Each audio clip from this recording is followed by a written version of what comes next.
Resistance is futile. Boldly going where no show has gone before. This is The Week in Geek with David D. Squared and Brian Held. Heard live on News Talk 99.5 WRNO and the iHeartRadio app. Here are your hosts, Brian Held and D. Squared.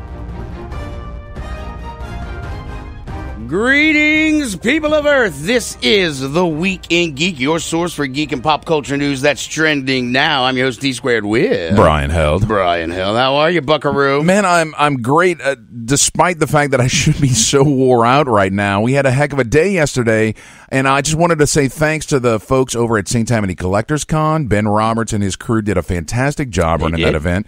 And then, of course, after we left a little early and went over to the Bad Wolf Bar Con and closed out the night there and had a wonderful time. So a lot of great stuff going on yesterday, but man, it's tiring. Yes. I had to go trick-or-treating. Yes, you went to Trunk or Treat, right? Yes, right here at 929 Howard Avenue. It was a hoot and a nanny. Yes. The kids look cute. They did. They're adorable. I got them out of the Cabbage Patch. All right, let's set up the show. As always, we'll start off with top nerd news. Then we'll bring on our boy Skungy with his pick of the week. And there's some dude in the studio there with you, Brian. Yes. My very good friend and author, Eric Syrdal, is here to talk about his latest book, Pantheon.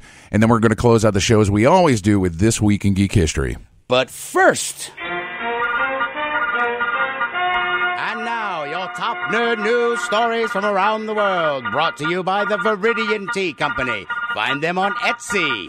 And now, your top nerd news stories. All right, Brian, what's topping us off tonight? Well, we absolutely have to start with the shakeup over at Netflix.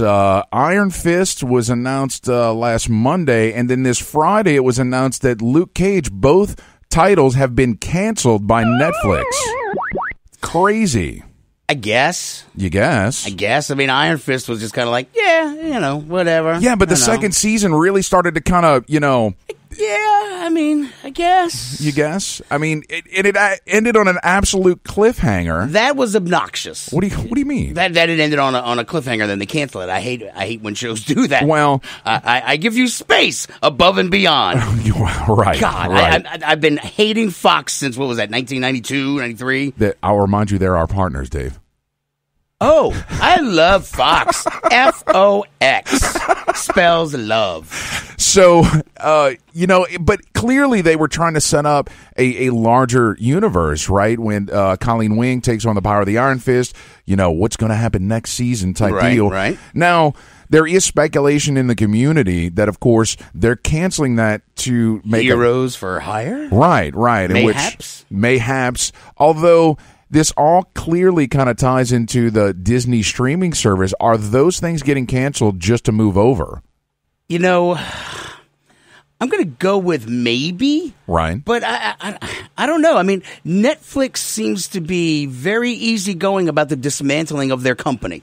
Well, I mean, they've got so much stuff tied up in there with all the Disney movies, with all the Star Wars stuff, and then all the Marvel stuff. They've got a lot over there with Netflix. And if they're going to take all of that over to their subscription-based streaming platform, I don't think Netflix is going to go so gently into that good night. Well, do you think that Netflix is possibly making a preemptive strike to be like, Disney, you know what? We don't need you, and we're going to focus on our own original programming, so we're not going to bother with worrying about these series. I mean, do you think that's... Are you huffing the paint, or are they huffing the paint? Which is it?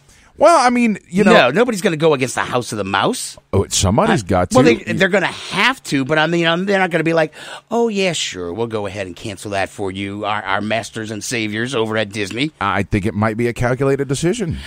Ooh, that's a bad calculations. Got to calculate that jump to hyperspace. The future will tell us. No, I mean, look, it's we'll find out more, I guess, with Daredevil Season 3 is out. You've been watching that. That dropped on Friday. I'm 8 episodes in. There's just way too much going on. On Friday night, I had a choice. Okay. I could spend 6 hours finishing the series or sleep in order to go to the conventions yesterday. You puddin'. You're weak, Brian Held. Oh, my God, it's good. Give me that trophy back. I want that trophy back now.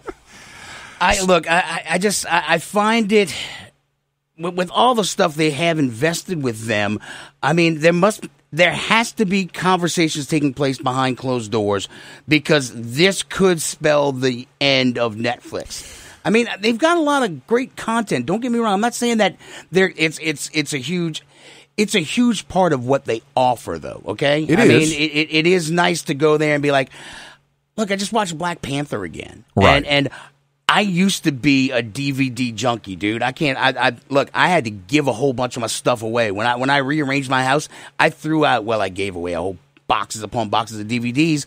I don't do that anymore. And between Netflix and all the movies that they have with all the Marvel movies, right? I stopped buying Marvel movies. Why would I buy them now? Because they're on streaming, right? Right. I mean, and then I used to kind of just download the digital copies on my Xbox, but why even do that anymore? Yeah. Why spend the money? I'm already spending $8 a month for Netflix, so I would rather not have to spend another $8 on Marvel or whatever the hell they're going to charge, or Disney, whatever they're charging. But I mean, it's another subscription service where I don't think Netflix can afford to lose that big of a chunk of their inventory. Yeah, but they're not going to have a choice, right? Disney is already moving forward at streaming. They have no choice but to do something to fill that gap. I would think that if they keep these bad boys in production, I mean, I don't know what their contracts look like, but they keep them going, keep them in production, kind of like what Sony did to Spider-Man? Yeah. It's right. Like, yeah, we're going to keep putting out crappy movies. X-Men here, have some more crappy X-Men. Yeah, like Wolverine, you'll love him even more. Yeah. Or not. We're going to keep giving you movies. Well, but Wolverine doesn't matter because that's Fox, and now Fox is owned by Disney, so... Well, I know, but they kept dragging it out. Well, they did. And they had to, because in order to retain the licenses, you have to keep producing. Exactly. Yes. So I'm wondering what the verbiage is and the contracts for that, because Netflix could really just keep them going just to piss them off. That's fair. And I would do that personally. Yeah. That's just me. While we're talking about streaming, I just wanted to follow up from last week. You gave me a whole lot of heck about getting the DC Universe service, and I got my receipt from Google. I've been charged my $7.99 for a month's service, and just today at 5 p.m. What did you watch? I watched episode 2 of Titans, the Hawk and Dove. So we got this. What? Birds of a feather suck together. Is that what happens? Well, we did get to see two characters, and I was pleased to see that Hawk and Dove, because those are like big names, big lights, big names. Got to get that Hawk and Dove. Well, it was cool to see them they were in their costumes. And oh wow, yes. Great! Imagine that, a cartoon comic book character in a costume. Well, and Hawk was in a compromising position when he debuted. Yes, was he doing it? No, he was almost about to get his nether regions shorn from him by a villain. Ooh. Yes, so it's pretty dark, man. Pretty dark series. Yeah, I don't know what I saw part of the trailer where, like, when they walked away after the fight, what did they say something to him? They said it's just so stupid. I don't know. I was not confused, but not necessarily impressed with sort of where's this going? I think they're trying to set up Robin as a standalone from Batman. They're trying to separate him from Batman by having him all angsty teen against Batman. Well, he is pretty angsty. He's a little older though. He's probably in his early 20s. He is a cop, right? And I really honestly think it focuses around Raven, right? Mm-hmm. This is kind of her story and how she's affecting everything, and she's trying to come to terms with her powers and understanding what that is. Well, I mean, she's got the more far-reaching story arc as opposed to like having a demon for a dad or whatever, right?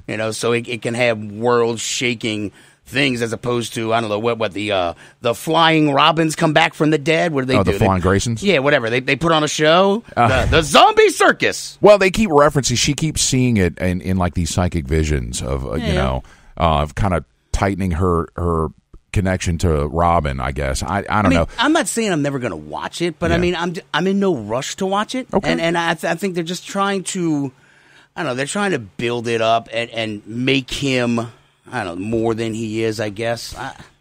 Well, I mean, he does eventually become Nightwing. He does. I would rather watch that. Well, maybe this will be the origin of Nightwing. We're going to do it all dark and gritty because we're DC. Well, that's their forte, I guess. Right. Well, let's talk about some other things. You wanted to talk about Rambo, didn't you? Kind of, sort of, not really. But look, they had this great article on Vice. What was it? Oh, wait. Before I go there, though, okay. Was it on our Facebook page that we shared a picture of Robin going, "Hey, B, I need to get that thing from you," and like the other Robin follows him out, or Nightwing follows him out, and so, oh God. Killing me. So he follows him out. He's like, "Hey, what does B stand for? Is it Bruce or Batman?" It's bitch. Oh, come on. See, and that's how he did it. That's how he rolls. So, all right, what's next? Well, so a while ago, I think all the way back in 2009, Sylvester Stallone was talking about a new idea to sort of revitalize the Rambo franchise. You know, I mean, the First Blood, the first movie, was very good. It's something that we all enjoyed. It was, you know, a deep kind of psychological deal about, you know, this Vietnam veteran. But the longer the series goes on, just the kind of the worse it gets. It's just, you know, machismo and big muscles and I ain't gonna bullets. go all there. That was all Vice being all Vice. Because, you know, we're gritty and we're woke. No, well, I hate Vice. Regardless, but I like a lot of their articles and stuff. Right. But the machismo stuff, I don't care about all that crap. But it's true. I mean, there's not a lot of substance to the later Rambo movies. It's called Hollywood. I know, but it's called Hollywood. If they can make a sequel and make it suckier, that's what they do. The point is that Sylvester Stallone was talking about, hey, I want to have a new Rambo where he's fighting some creature, you know, right, that has the will to live equal to Rambo himself, and you know, it kind of gone crazy with this whole idea, and then recently. Apparently, he's changed his mind. Well, yeah, but you should be happy because he optioned a book called Hunter. Right. And so it's something new, and it's from a book, and so it won't be some rehashed boilerplate kind of plot lines, and it's like a sentient monster. Okay. So it has feelings, Brian. And so then we go stab it in the eye. That's ridiculous. Yeah, it's got PTSD, and then we stab it. Sure. Stupid monster. Sure. You know, if it's new, I don't care. I'll be happy about it, and it'll be ridiculous, and we'll go watch it and make fun of it because they could fight the sea monsters that they're finding down in Antarctica. So you brought this up to me. It's a floating chicken head, Brian. We should all be alarmed. The headless chicken monster? Yes, this is what happens. Global warming. The polar ice caps are going to melt. Cthulhu and floating chicken heads are going to kill us all. I'm sending up the flag. I want our listeners to be prepared for the oncoming apocalypse. That's it. Or is it just a deep sea cucumber that scientists found in the Antarctica or whatever? It's the elder gods. They are awakening. The elder gods are awakening. Gird your loins. Stock up on gold and stuff that has very long expiration dates. Canned goods. Okay. Canned goods. All right, what did Wreck-It Ralph? They pissed off Disney too? So, Wreck-It Ralph, man, has been having some production problems. A while ago, it came out that Princess Tiana, they had kind of whitewashed her, like made her very light-skinned and just not very representative of a black woman. And so people got enraged about that, and they went back and redid the coloration and from Princess and the Frog. Yes.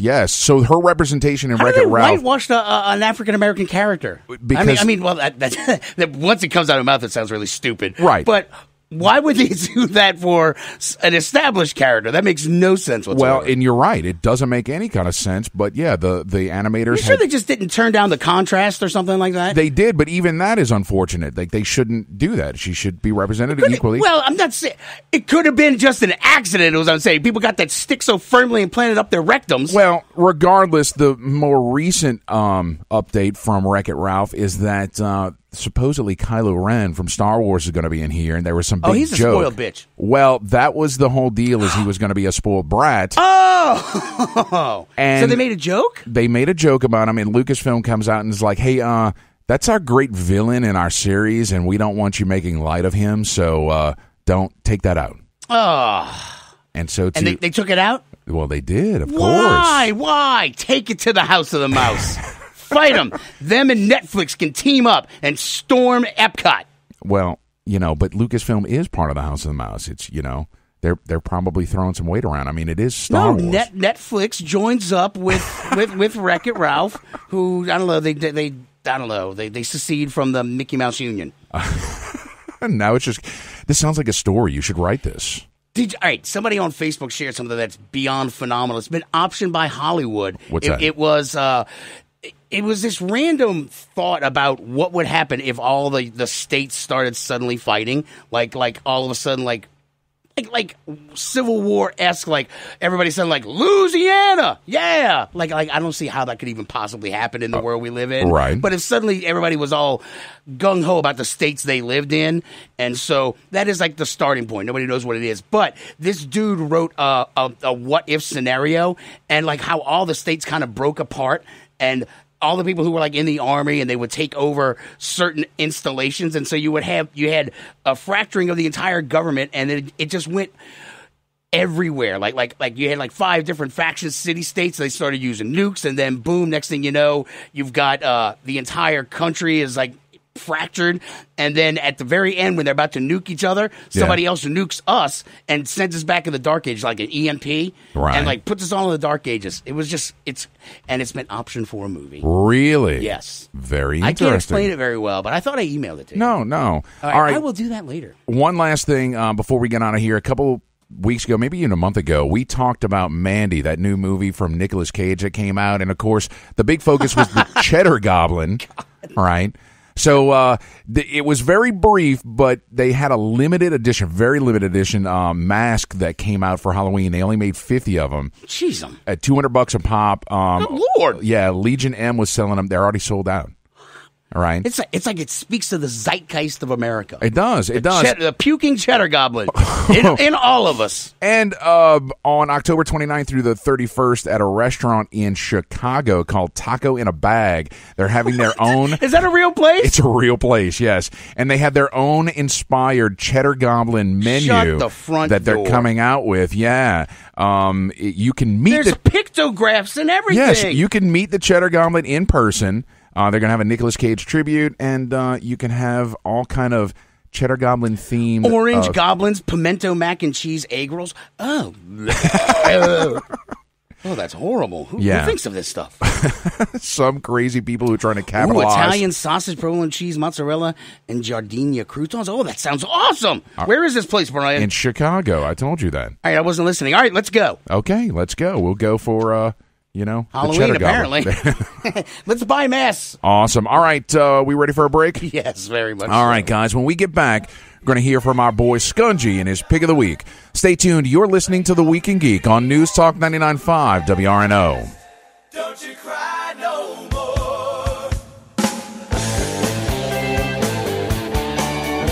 Join us this fall at Contraflow, November 16th through the 18th, a science fiction convention featuring writers, artists, and entertainers from all over the country. Contraflow will have gaming, music, an art gallery, vendors, and more. This year's featured media guest is actor, writer, and producer Manu Intiraymi from Star Trek Voyager, and the featured author guest is Claudia Gray, author of Leia, Princess of Alderaan. Contraflow, November 16th through the 18th at the Airport Hilton in Kenner. For more information, check out their website at contraflowsci-fi.org or find them on Facebook. Do you have a message or logo that you need the world to see? Then rely on the folks at Gretna Signworks to use their expertise to deliver your design. With over 15 years in business, Gretna Signworks can do commercial and yard signs, banners, screen-printed t-shirts, magnetic signs, vehicle graphics and lettering, and so much more. Gretna Signworks also has an exceptional network of suppliers, so no job is out of scope. Find Gretna Signworks on Facebook or visit them at 2125 Bell Chase Highway today.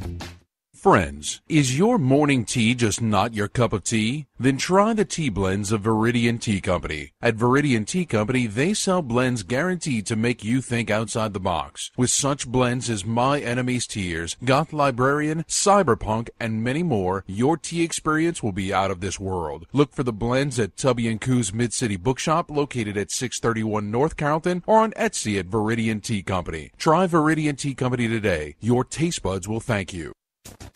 You've waited for it, and now it's here. Get your very own Week in Geek Radio Show t-shirt and help support our show. These 100% cotton black t-shirts with the Week in Geek Radio Show logo are going fast. So don't wait. Go to twigradio.com and order your shirt now. Just go to twigradio.com and get your very own Week in Geek Radio Show t-shirt. $15 up to XL, $17 for 2X and 3X. That's twigradio.com.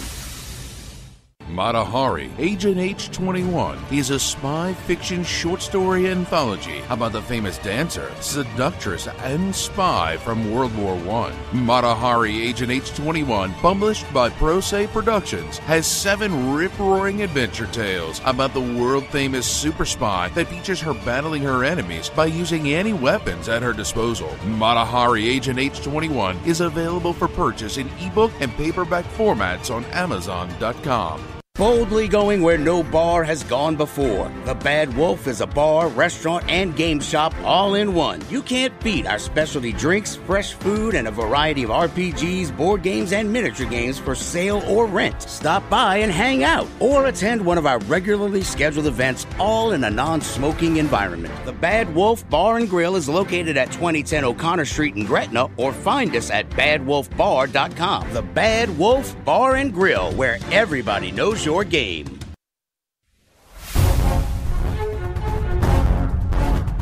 Welcome back to The Week in Geek. Don't forget, you can listen to previous episodes on the iHeartRadio app at The Week in Geek Radio Show. Here are your hosts, D Squared and Brian Held. Welcome back into The Week in Geek, your source for geek and pop culture news that's trending now. Brian. Yes. I am not what you would call a handsome man. Skungy's Pick of the Week is brought to you by GameStop and ThinkGeek.com. Skungy's Pick of the Week. He might be an idiot savant. Woohoo! Skungy, what's shaking bacon? I'll tell you what's shaking, man. I needed a defibrillator for about an hour ago, man, after that Saints game. I hear you, man. I hear you. All right, what are we talking about today? We're talking about Call of Duty Black Ops 4.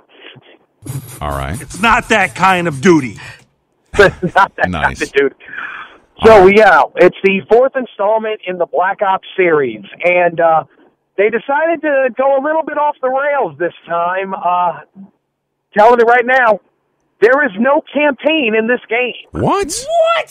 Dun, There is dun, dun. There is no single-player campaign in this game at all. There are 3 modes.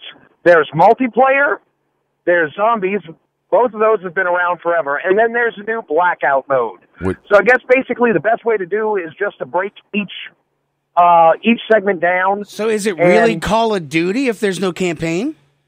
It's Black Ops, man. Look, Call of not that Duty, kind of people duty. don't play Call of Duty for the campaign anymore. They really haven't. Most people play Yeah, Call of stop. Duty for the multiplayer. That's why they play it. The last campaign mode, like the super science-y, like futuristic one, I got bored and walked away. Yeah. Oh, it was garbage, man. It was absolutely garbage. It was like, hey, we're going to this planet, and then we're going to Venus, and now we're going to Mercury, and it's like... Here, learn how really, to work that's- your body. Here, do a bunch of stupid, 20-minute freaking intro. I'm like, I'm done. After 10 minutes, Yeah. I walked Wow. away. All right, so multiplayer. So let's start there. Okay, we'll start with multiplayer. Now, multiplayer has 8 different classes to it, and Jesus. it's got a really cool intro mode to it where it's got a little bit of a story telling you about the background of each of the characters, and there's a little bit of story with the multiplayer, but you get to learn the different classes that are in this game. Now, each class has a different ability. They have a regular ability, and then they have like a super ability. It could be something as like, hey, I've got a cluster grenade, and then I have a shield. So depending on who you play in multiplayer... I have a grenade and a shield. Let's go to war. Oh, jeez. I don't want to play that character. Or that sounds like the character I would play. Grenadiers. Or you can play the one that's got like a pit bull that goes and kills everybody. Wow. Wow. So there are This many got different, dark there, really like I said, quick. there are 8 different characters that you can play as. There are multiple different maps, multiple different gameplay styles, everything from your regular free-for-all, team deathmatch, control, everything that you're used to with Call of Duty multiplayer. It's all in a multiplayer mode, but the classes add a little bit of variety to it. So it's like, instead of just normal, hey, I'm picking up a gun and going straight forward, you can actually strategize with your team. You don't want to have too many of one character on one team. You want to have, spread it out.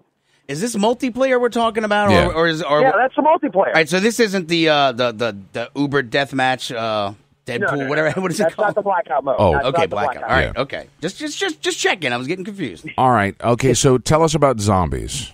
All right, Zombies is probably one of the most popular modes in Black Ops. It started in Black Ops about 10 years ago now. It's actually the 10th anniversary of Zombies, and it's come full circle back to this. Zombies is the best way to describe it is a horde mode. It's just endless waves and waves and waves of zombies. Well, normally they release one zombie map with the core game. This year, they've released 3. There is the Voyage of the Damned, which is basically the Titanic. There's 9, I think it's called 9, which is a Roman gladiator one. And then they have one that's set in the 70s. It's really weird on how they have them, but Zombies at the disco. Right, huh? exactly. The And roller. you can play by yourself. This is the one mode that you can play by yourself, not with anybody online. And you can have bots playing with you. But it's really more fun if you're playing with a group of people. And there is a story to this one where they have, as you progress through the mode, you're going to gain points, and you use those points to either buy weapons or unlock doors, which you could do further in the map, where you try to find the secret Easter eggs. And every wave is harder and harder. More zombies come out. I have yet to get past wave 10 because it is that hard. Wow. So the zombie mode, that's either single player or co-op? You can play single player or co-op. You can do either split screen or online co-op for it. So when I say there's not a campaign mode, it's not like your traditional, like you've got the story of this one person going through a whole, wartime scenario. No, this is like snippets. So you have these one characters, they go in this area, and then they have another scenario with this. It's not like a campaign. It's just more of like one shot. Okay, that's fair. So what about the final mode, Blackout? Well, this is the mode that everybody's been so anxious about, because Blackout is a Battle Royale mode. And as you know, Battle Royale is probably the most popular multiplayer mode out there, with stuff like PUBG and Fortnite. This is the most popular gameplay style in the world right now. There's no joke. So, Skungy, I went to breakfast this morning at my regular hangout at Dot's Diner, and one of the other diners there, his younger grandson wasn't with him because he was in a lock-in last night till like 8 a.m. playing Fortnite all night. Those things are awesome, and man. the kid is getting a Fortnite birthday party. Was he at ice? I mean, we used to have like skate country lock-ins. Now you have a Fortnite lock-in. Yeah. Hey, All right, so what's so special about the Black Ops or Blackout mode in Black Ops 4? You can do land, sea, and air. Exactly, land, sea, and air. There are, different vehicles you can use. You can get in, planes. You can get in cars. You can get in boats. But it's also basically Black Ops multiplayer, which, let's face it, it's a really solid first-person shooter. You take that formula and you bring it to the Battle Royale mode, and the map is like a collage of all the different maps that have been through Call of Duty throughout the years. So there's a Nuketown area, and there's a fire range area, and then there's a factory area, which are all homages to all the old Black Ops areas. I want to do that.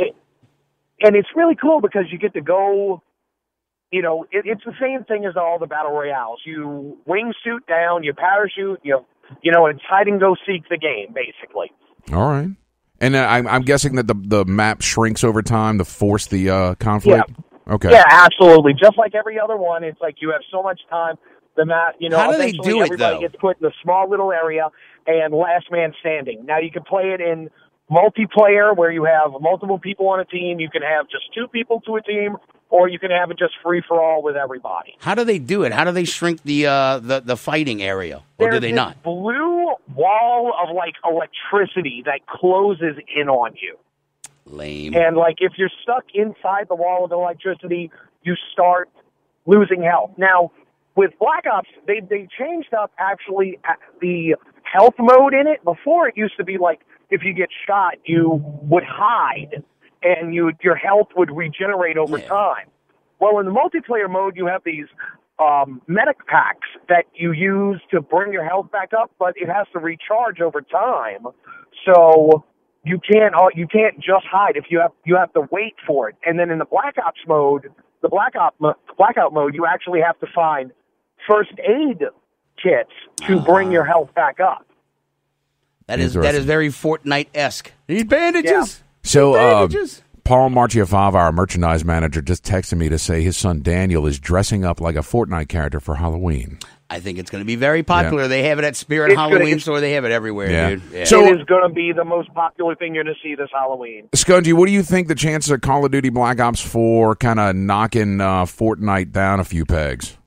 Well, my opinion is that with the Blackout mode, you're going to get far more adults playing it. It's going to bring people who wouldn't play Fortnite. Now, a lot of adults don't play Fortnite because they just don't like dealing with the kids, and it's far more of a family-friendly one.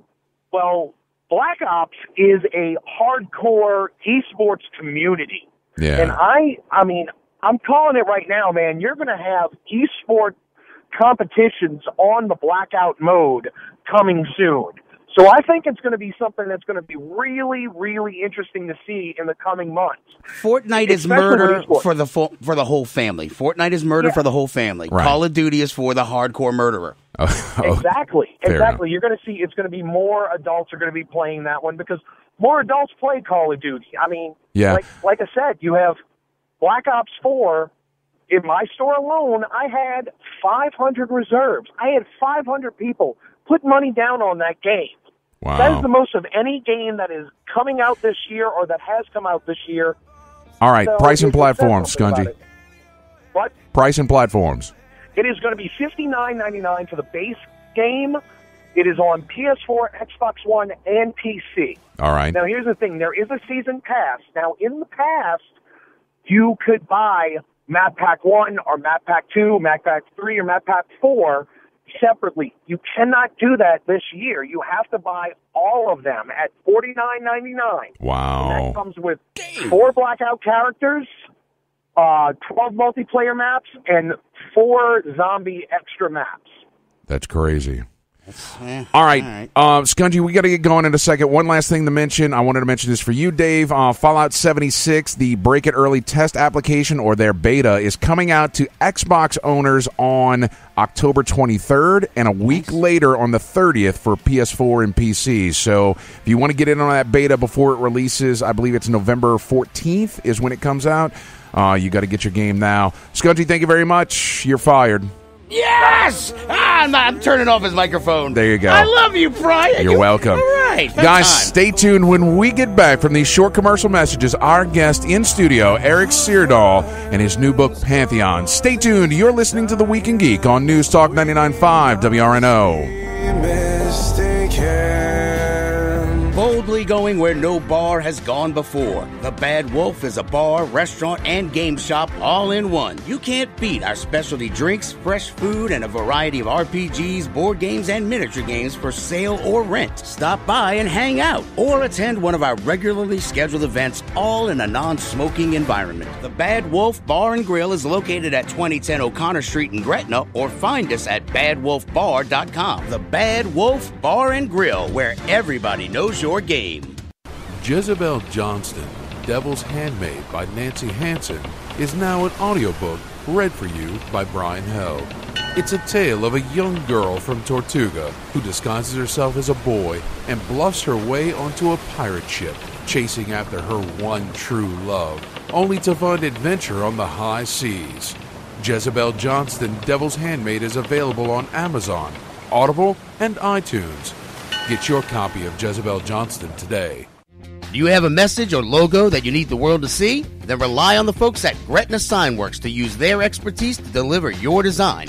With over 15 years in business, Gretna Signworks can do commercial and yard signs, banners, screen-printed t-shirts, magnetic signs, vehicle graphics and lettering, and so much more. Gretna Signworks also has an exceptional network of suppliers, so no job is out of scope. Find Gretna Signworks on Facebook or visit them at 2125 Bell Chase Highway today. Friends, is your morning tea just not your cup of tea? Then try the tea blends of Viridian Tea Company. At Viridian Tea Company, they sell blends guaranteed to make you think outside the box. With such blends as My Enemy's Tears, Goth Librarian, Cyberpunk, and many more, your tea experience will be out of this world. Look for the blends at Tubby & Coo's Mid-City Bookshop, located at 631 North Carrollton, or on Etsy at Viridian Tea Company. Try Viridian Tea Company today. Your taste buds will thank you. You've waited for it, and now it's here. Get your very own Week in Geek Radio Show t-shirt and help support our show. These 100% cotton black t-shirts with the Week in Geek Radio Show logo are going fast. So don't wait. Go to twigradio.com and order your shirt now. Just go to twigradio.com and get your very own Week in Geek Radio Show t-shirt. $15 up to XL, $17 for 2X and 3X. That's twigradio.com. Join us this fall at Contraflow, November 16th through the 18th, a science fiction convention featuring writers, artists, and entertainers from all over the country. Contraflow will have gaming, music, an art gallery, vendors, and more. This year's featured media guest is actor, writer, and producer Manu Intiraymi from Star Trek Voyager. And the featured author guest is Claudia Gray, author of Leia, Princess of Alderaan. Contraflow, November 16th through the 18th at the Airport Hilton in Kenner. For more information, check out their website at contraflowsci-fi.org or find them on Facebook.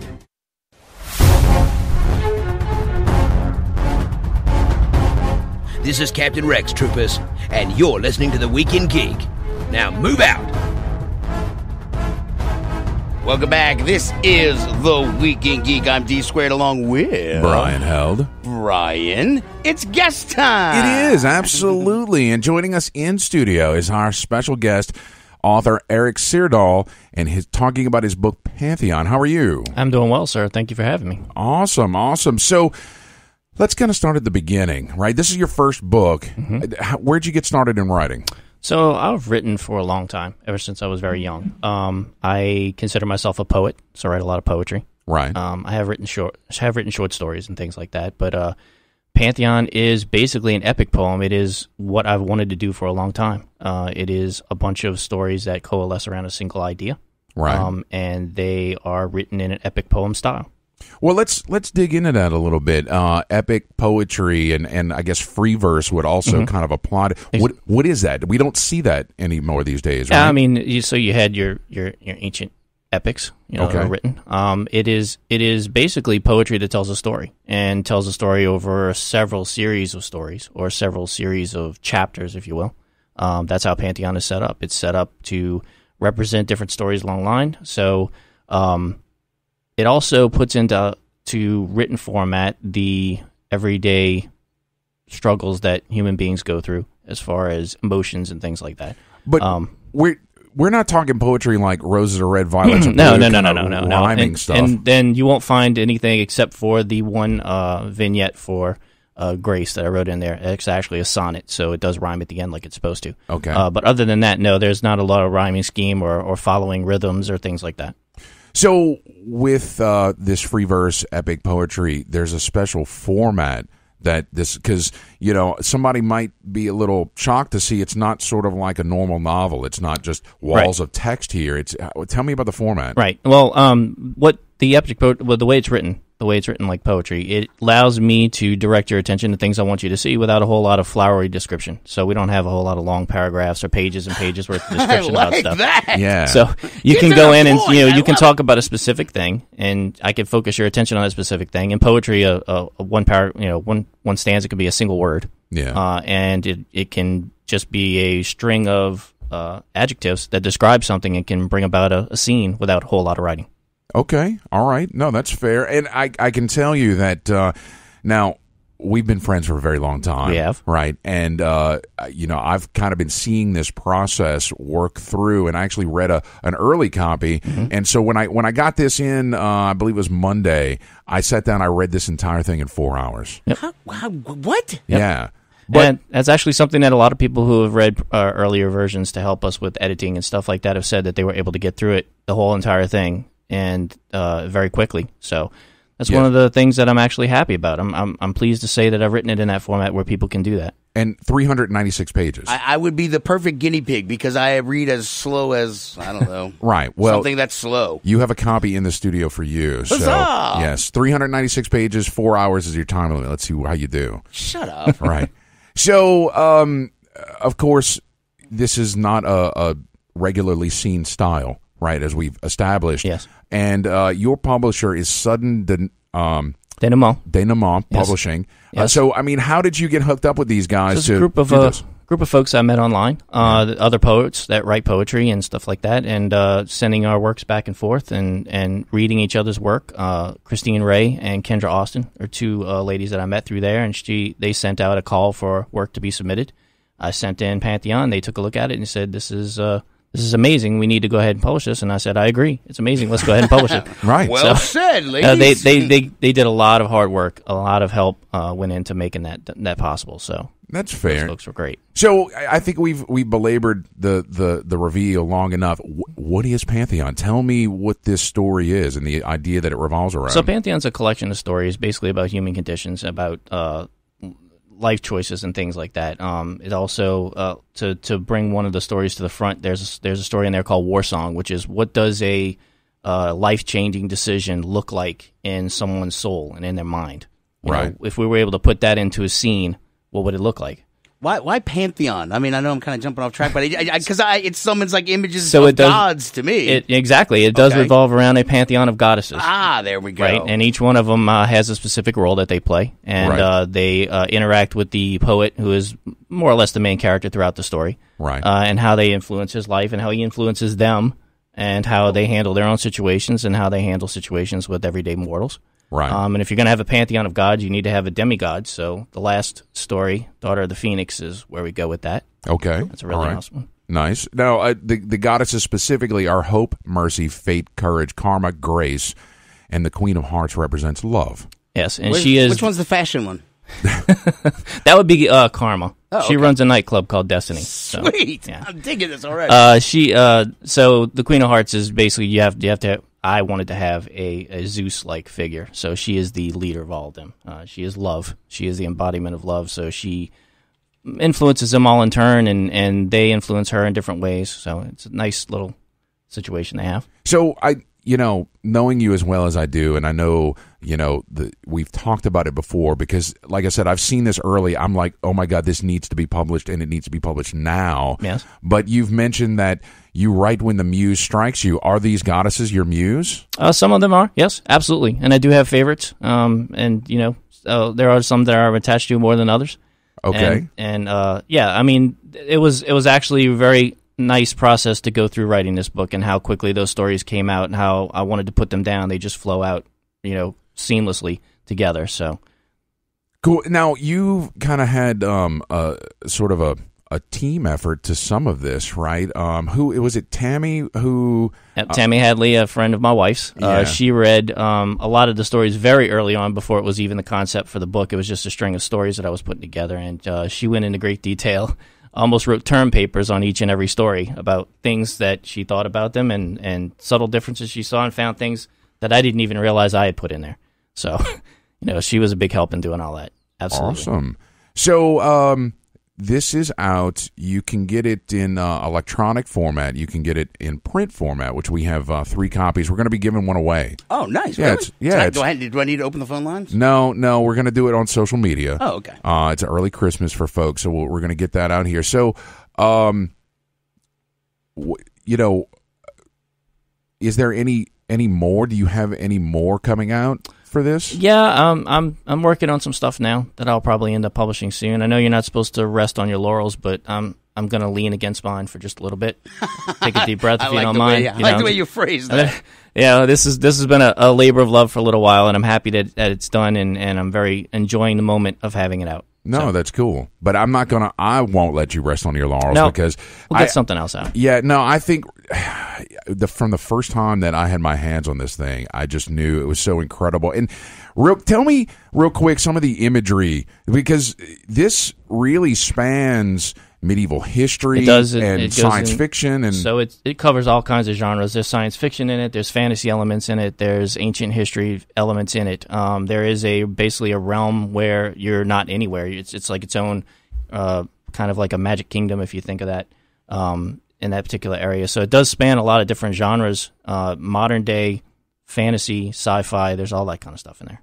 Awesome. And knowing you as well as I do, there's a very romantic element to... I'm a poet. Yes, to all of this stuff. I mean, it's incredible. Now, there is some truth to some of this, right?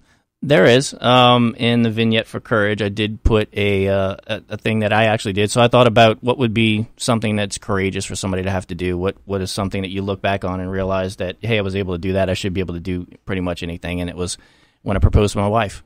Right. So it is actually in there as part of the story. Look at that. Yes. Life imitating art. No, it's a very cool story. Which you donned armor and went and... I did. I put on armor. I went down. I got on the knee. The whole business. So, yeah. Yeah, we did. That's how it's done. Yeah, that is how it's done. So I love reading that because I'm like, oh, I know this is true, and it's very cool. So how can folks find out about Pantheon? How can they get it? Where are you at on social media? All that good stuff. So they can go to Amazon.com, and it's on there. It's both, like you mentioned, in paperback and electronic format. There, you can find my author page on Facebook, Eric Syrdal. It's under My Sword and Shield. All right. That is my author page. That has links to all kinds of other stuff that you can go to. It has links to Instagram and Twitter and all those places like that, so you can find out information on all that stuff. Awesome. And we will get a contest up on social media within the week that you can win your own copy of Pantheon by Eric Syrdal. Thank you so much for taking the time to come into the studio today. Thank you, gentlemen. Awesome. All right, guys, stay tuned. When we get back, we're going to close out the show as we always do with This Week in Geek History. Stay tuned. You're listening to The Week in Geek on News Talk 99.5 WRNO.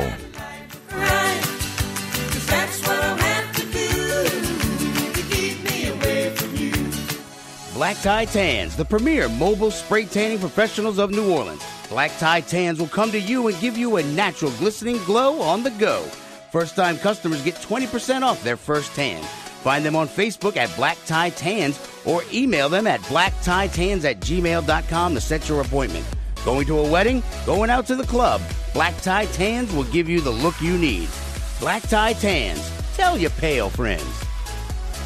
Mata Hari, Agent H-21, is a spy fiction short story anthology about the famous dancer, seductress, and spy from World War I. Mata Hari, Agent H-21, published by Pro Se Productions, has 7 rip-roaring adventure tales about the world-famous super spy that features her battling her enemies by using any weapons at her disposal. Mata Hari, Agent H-21 is available for purchase in ebook and paperback formats on Amazon.com. You've waited for it, and now it's here. Get your very own Week in Geek Radio Show t-shirt and help support our show. These 100% cotton black t-shirts with the Week in Geek Radio Show logo are going fast. So don't wait. Go to twigradio.com and order your shirt now. Just go to twigradio.com and get your very own Week in Geek Radio Show t-shirt. $15 up to XL, $17 for 2X and 3X. That's twigradio.com. Friends, is your morning tea just not your cup of tea? Then try the tea blends of Viridian Tea Company. At Viridian Tea Company, they sell blends guaranteed to make you think outside the box. With such blends as My Enemy's Tears, Goth Librarian, Cyberpunk, and many more, your tea experience will be out of this world. Look for the blends at Tubby & Coo's Mid-City Bookshop, located at 631 North Carrollton, or on Etsy at Viridian Tea Company. Try Viridian Tea Company today. Your taste buds will thank you. Boldly going where no bar has gone before. The Bad Wolf is a bar, restaurant, and game shop all in one. You can't beat our specialty drinks, fresh food, and a variety of RPGs, board games, and miniature games for sale or rent. Stop by and hang out, or attend one of our regularly scheduled events, all in a non-smoking environment. The Bad Wolf Bar and Grill is located at 2010 O'Connor Street in Gretna, or find us at badwolfbar.com. The Bad Wolf Bar and Grill, where everybody knows your game. Join us this fall at Contraflow, November 16th through the 18th, a science fiction convention featuring writers, artists, and entertainers from all over the country. Contraflow will have gaming, music, an art gallery, vendors, and more. This year's featured media guest is actor, writer, and producer Manu Intiraymi from Star Trek Voyager. And the featured author guest is Claudia Gray, author of Leia, Princess of Alderaan. Contraflow, November 16th through the 18th at the Airport Hilton in Kenner. For more information, check out their website at contraflowsci-fi.org or find them on Facebook.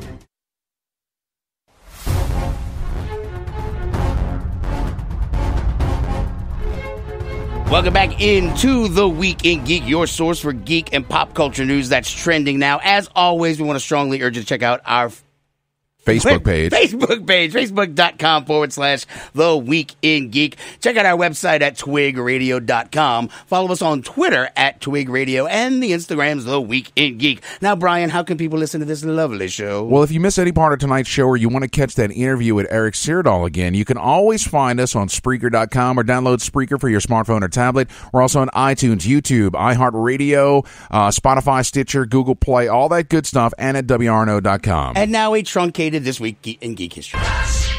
Nice. This Week in Geek History. We're sending you back to the future! Yes! Oh my God! This Week in Geek History is brought to you by Jezebel Johnston, Devil's Handmaid by Nancy Hansen, read by Brian Held. Available on Amazon, Audible, and iTunes. This Week in Geek History. Yes! Oh my gosh! Dun-dun-dun, dun-dun-dun. Wow. All right, Brian. All right, this one's for you. October yeah. 15th, 1981. You shouldn't have. Directed by Sam Raimi and starring Bruce Campbell, The Evil Dead is released. Okay, it's either that or Army of Darkness. Right. Well, this is the first one. This is, of course, the cult classic that, of course, led to... Army of Darkness is a cult classic. Well, it is. But, I'll fight you. Evil Dead 2 is kind of really where I came in on it, right? Really? Yeah, I kind of missed the first one. So, all right, on October 16th, 2001, sees the premiere of Smallville on the WB, bringing Superman back to television. Can we bring that Lex Luthor into the DC universe? Oh, that would be great. And get rid of Facebook guy? Because I watched a lot of Smallville. It's a really good series. It was a good show. It was better than Lois and Clark. Yeah. God, that was like early morning soap opera material. It was. It was painful. It was kind of teen, I had an ex-girlfriend or mother-in-law, whatever the heck she was, who just used to watch her religiously before she'd go to work. I'm like, really? You're watching this again? She's like, I love it. Shut up. Let's see, October 17th in the year 2000. Sees the release of Heavy Metal 2000. It was the follow-up to the 81 classic Heavy Metal. I think I've forgotten it. Yeah, starring Michael Ironside, Julie Strain, and Billy Idol. Which, Julie Strain is the queen of the B-movies. She was married briefly to Kevin Eastman of Teenage Mutant Ninja Turtles. I was sick on Wednesday. You know what I did? What? I sat home on my couch feeling like crap and watching crappy movies. Yeah. I watched Night of the Comet and Chopping Mall. Oh. It was awesome. It was awesome. Oh, that's good stuff. All right, let's see if you remember this one. On October 18th, 1985. Nintendo releases the Nintendo Entertainment System with Robotic Operating Buddy and Zapper Light Gun. Oh, yes. Actually, we saw some of those at the St. Tammany Collectors Convention. Yeah. They had some of those for sale with Duck Hunt and everything. Oh, yeah. Yeah, no, it's good stuff. Apparently, you could control the dog with the second controller. I just found that out recently. Are you sure? Yeah, Who's making that up? They're pulling your cord. I think you can. All right, let's see if lies and calumny. Say I. You can. You'll probably guess this one. October 19th, 1995. Starring Jason Lee, Jeremy London, Shannon Doherty, Clerk. No, but Mallrats. There you go. Mallrats was released. And, of course, a very early cameo of Stan the Man Lee before the MCU made it cool. You have a very unhealthy love for the sexual organs of superheroes. Right. Oh, Snickety snick. Let's see. This last one's for me, Dave. You should October always treat 20th. yourself. Right. October 20th, 2008. Treat yourself. Yeah. Sees the U.S.-based release of the HTC Dream. It is the first commercially available version of the Android operating system. Oh, wow. And Yes. the world was changed for good forever. It was, because they gave him a choice from that dirty, dirty iPhone that came out in, a year earlier. So, God.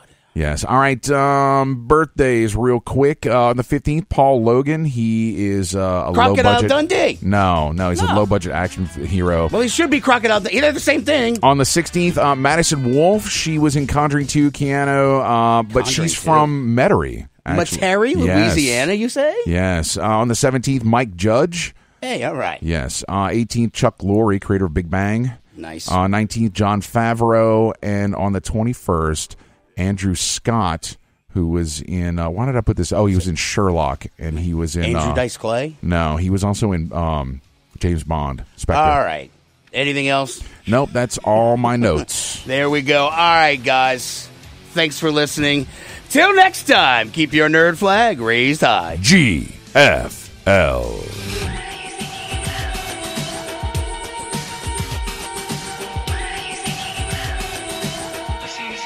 New home for Walton and Johnson. News Talk 99.5 WRNO FM, New Orleans, an iHeart radio station.